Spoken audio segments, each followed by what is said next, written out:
ভারতীয় সেনাবাহিনীর সম্মান জানিয়ে বুধবার দুপুরে পদযাত্রা দুর্গাপুর মহাবিদ্যালয় তৃণমূল ছাত্র পরিষদের। দুর্গাপুরে গভর্নমেন্ট কলেজ থেকে পদযাত্রা শুরু করে B1 মোড় ঘুরে আবার কলেজে এসে শেষের পদযাত্রা।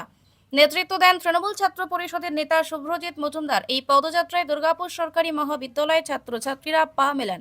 শুভ্রজিৎ মজুমদার বলেন, আমাদের দেশের সেনাবাহিনী যেভাবে কাজ করছে তা ভাষায় প্রকাশ করা যায় না, তাই আমরা তাদের সম্মান জানিয়ে পদযাত্রা করলাম। জাতীয় পতাকা নিয়ে এই পদযাত্রা হয়।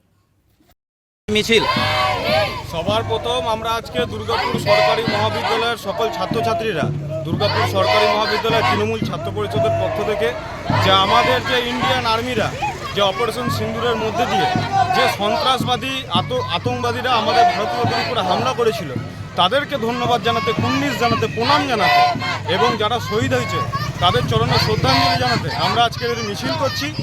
আমরা ভারতীয় সেনাকে ধন্যবাদ জানাচ্ছি, কিন্তু তার পাশাপাশি যেভাবে আমরা দেখেছি যে বিজেপির একজন MLA যার নাম হচ্ছে শান্তনু সাউ, উনি যেভাবে আমাদের ইন্ডিয়ান আর্মি জওয়ানের নামে উল্টোপাল্টা কথা বলেছেন তারও আমরা তীব্র ধিক্কার জানাচ্ছি এবং আগামী দিন ওনাকে যেন ওনার পদ থেকে নামানো হয় এবং যথাযথ ব্যবস্থা নেওয়া হয় তার আর্জি আমরা ভারত সরকারের কাছে রাখছি।